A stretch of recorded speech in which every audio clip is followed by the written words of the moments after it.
My brother humiliated my daughter at her birthday party in front of all her friends. My parents chose his side. Please subscribe to our channel and tell us in comments from where are you watching this video.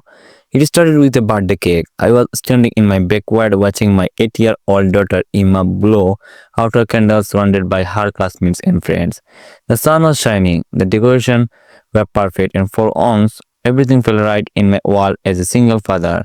That's when my birthday Marcus arrived. I should have trusted my instinct when he walked through the gate with that smirk on his face. Marcus had always been the family favorite, the successful lawyer, the one with the perfect wife and the corner office downtown. When our parents talked about their sons, it was always Marcus, the attorney, and David who tries his best. It was the divorced that who worked construction, the one who disappointed everyone by choosing love over law school. Emma had been so excited about her party. She would plan every detail for weeks, from the unicorn them to the specific playlist she wanted. As a single father, I would work double shift to afford the bounce house, decorations, and enough pizza for 20 kids. This was her day and I was determined to make it perfect. Wow, quite the production for an 8-year-old. Marcus said, serving the skin with his arms crossed. His wife, Jennifer, stood beside him, looking uncomfortable in her designer outfit among the other parents in casual clothes. Must have cost you a fortune. Hope you did not put this on credit cards again. I forced a smile. It's her birthday, Marcus. She deserves to be celebrated. He laughed that condescending laugh I would heard my entire life. Right, because spending money, I would have my entire life, right? Because spending money you don't have is definitely good painting, but I let it slide. This was Ima's day, and I was not going to let his attitude ruin it. Ima ran over, her face glowing with excitement, still wearing her birthday crown. Uncle Marcus, did you see my bounce house? And look at my dress. She spun around, showing off the sparkly unison dress we would pick out together. Marcus looked down at her with that fake smile he reserved for children. Very nice, Emma. So I have to ask, did you thank your daddy for spending all his grocery money on this party? Emma's face fell. She looked confused, then worried. Daddy, we don't have money for food. My heart clenched. No, sweetheart, we are fine. Uncle Marcus is just joking. But Marcus was not done. Oh, I'm not joking. Your daddy called grandma last month asking for money again. Did not he? Maybe if you had a smaller party, daddy would not have to borrow from family. The other parents were starting to stare. Emma's friends had stopped playing. My daughter's eyes filled with tears as she looked between Marcus and me, suddenly ashamed of her own birthday party. Marcus, that's enough, I said quietly, trying to keep my voice steady. What? I'm just being honest. The kid should know that parties like this don't grow on trees. Maybe it's time she learned some responsibility about money instead of thinking she deserved princess treatment. That's when it happened. Emma, my babe, little girl who'd been through so much already with the divorce, who'd heard enough arguments about money to last a lifetime, looked up at her uncle with tears streaming down her face. I don't want to be expensive, she whispered. I'm sorry. Daddy, something set me back. This was my daughter's 8th birthday party, surrounded by her friends, and she was apologizing for exciting, for wanting to celebrate, for being a child who deserved joy. Emma, go play with your friends, I said gently. Uncle Marcus and I need to talk. Pull Marcus aside, my hands shaking with anger. What the hell is wrong with you? I'm trying to help, he said, straightening his tie. You are raising her to think money doesn't matter, that she can have whatever she wants. Someone need to teach her reality. She's 8 years old at her birthday party and she's spoiled. Look around. David bounce houses, cater food, party favors. This is excessive for someone in your financial position. I'm doing you a favor by teaching her some humility. And looked back at Emma, who was standing by herself now while her friends played. Her birthday crown croaked, her joy completely shattered. Other parents were whispering some packing up to leave early. Get out, I said. Excuse me, get out of my house, get out of my yard, get away from my daughter. Marcus laughed. You are being dramatic. I was just being honest about your situation. You wanted an 8-year-old at her own birthday party because you can't stand that I threw her something nice. You are jealous that despite everything she loves me and looks up to me. And you can't handle that. His face darkened. Don't project your insecurities onto me. David, I have everything I could want, then why are you trying to destroy a child birthday party? He left, but not before making one final comment loud enough for everyone to hear.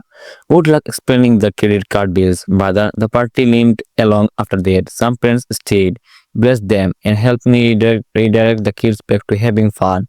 But Ima was different for the rest of the day. Quieter, she kept asking if we really did not have money for food. If she was too expensive, if she should have asked for a smaller party that night, after all the guests had gone home and Emma was in bed, I called my parents. I told them what happened, how Marcus had humiliated Emma, how he had made her feel ashamed of her own birthday celebration. There was a long pause. Then my father said, "Oh, son, Marcus does have a point about the spending."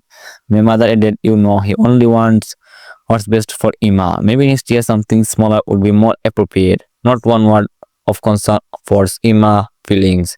Not one acknowledgement that what Marcus did was cruel. Just agreement that I was the problem. I hung up the phone and sat in my living room looking at the leftover decorations. The half-eaten cake, the pile of presents Emma had barely had a chance to enjoy before her spirit was crushed. That's when I made a decision. They wanted to talk about money, about what I could and could not afford, about teaching Emma her place. Fine, let me show them what I could really afford. They did not know about the years ago. They did not know about the investment account I would be quietly building. They thought I was broke because I chose to live modestly to save for Emma's future instead of flashing wealth around. They were able to learn the difference between being careful with money and not having money at all. I did not sleep that night. Emma crawled into my bed around midnight, still upset. "Daddy, are we poor?" She whispered. "No, sweetheart, we are not poor." "Then why did Uncle Marcus say those things?" I held her close. "Because something grown up says some mean things when they are hurting inside, but that doesn't make it okay. Will you still have birthday parties for me?" My heart broke all over again, Emma. "You will have every birthday party you want, and no one will even make you feel bad about celebrating yourself again." The next morning, I made some calls, first to my financial advisor, then to a few others by noon. I had a plan. Marcus worked at the biggest law firm in town. They handled a lot of construction contracts, including some for the company I used to work for before my accident. What they did not know was that I now owned a silent partnership in three different construction companies in the area. It took one phone call to pull our contacts from his farm, then another call to two other companies I had connections with. By the end of the week, Marcus' farm had lost over $200 million. I would been quietly watching Marcus for years, and I knew his weekends, his image. He lived in a house he could not really afford, drove cars that stretched his budget, and threw money around to maintain his status as the successful brother. So I decided to buy that status from under him, the country club where he played golf every weekend. I became a major investor. The charity gala where he and Jennifer were supposed to be honored next month. I made a substantial donation and quietly requested they reconsider their honors. Cities, some concerns about character. I wasn't trying to destroy him. I was just removing this platform. For looking down on others, the real block came 2 weeks later. Marcus called me, his voice tight with panic. "What did you do?" "I'm sorry. Don't play dumb. Three major clients dropped us this week. The Morrison account, the Henderson development, and Riverside project all gone, and somehow they all tracked back to companies you were connected to." I let the silence hang. "That's interesting. Maybe they just found better representation." "Your son of a careful Marcus. Is it any way of a successful attorney to talk? You are sabotaging my career because hurt your feelings at a kid's party." "No," I said quietly. "I'm showing you what happens when you hurt my daughter's feelings and hurt our birthday party." Another silence. Then, "Look, maybe I was a little harsh. You made an 8-year-old girl apologize for exciting. You humiliated her in front of her friends and made her ashamed of celebrating her own birthday. I was just trying to teach her. You were trying to make yourself feel big by making a child feel small. Now you know how that feels." I hung up, but Marcus was not the only one who needed to learn that lesson. 3 days later, my parents called. "David, we need to talk." My mother said, "Marcus told us what's been happening with his work situation. What about it? We know we are behind it somehow. This needs to stop." I laughed, actually laughed. "Now you want to talk." When Marcus humiliated Emma at her birthday party, he took his side. When he made her cry and feel ashamed, we said he had a point, but now that there are consequences for his actions, suddenly it's a problem. "You are destroying your brother's livelihood over a misunderstanding." My father said, "A misunderstanding, Dad. Dad, he made My 8-year-old daughter apologized for being too expensive. I ruined her birthday party because he was jealous that I could afford to celebrate her. Well, maybe if you don't have been so flashy about it, that's when I lost it. Flashy. I threw my daughter a birthday party with a bounce house and pizza. That's what loving parents do. You don't need to be dramatic. My mother said Marcus was just kind of concerned about your finances. No, he was not. He was being cruel to make himself feel superior, and even on it because you will be always enable aid.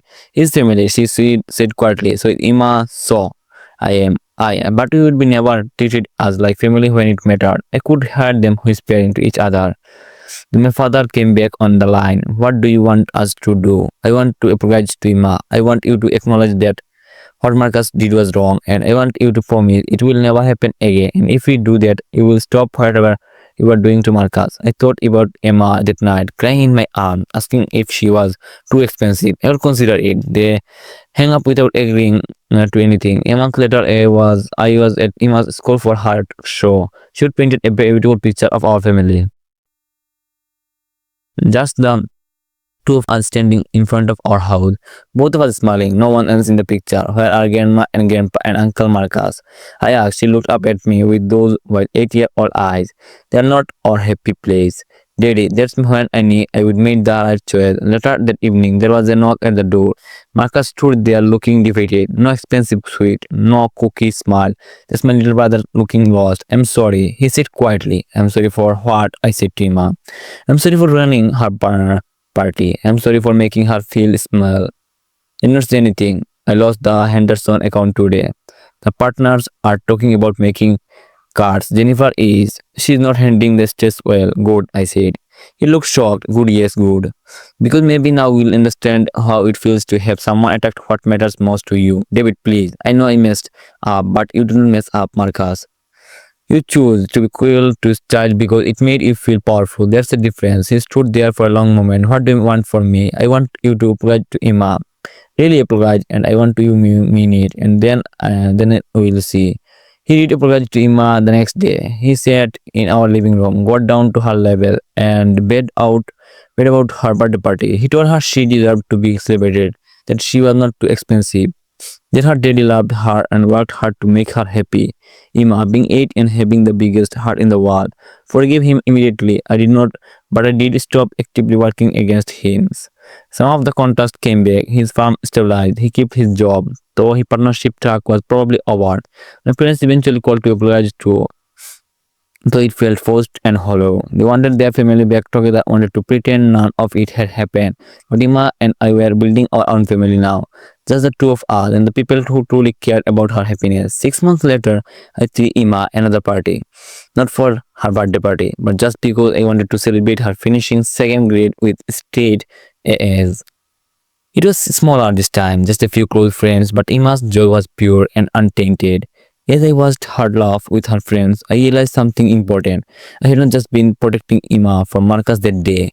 I would been protecting both of us from people who thought love was conditional, who believed that joy had to be earned or justified. Emma looked over at me and waved, her face glowing with happiness. In that moment, I knew we were exactly where we belonged, in our own happy place, surrounded by people who celebrated us instead of tearing us down. And if anyone ever tried to make my daughter feel small again, they would learn the same lesson Marcus did. I may live modestly, but I love princely, and there's no limit to what I will do. Protect my little girl's right to be celebrated. Please subscribe to our channel and tell us in comments from where are you watching this video.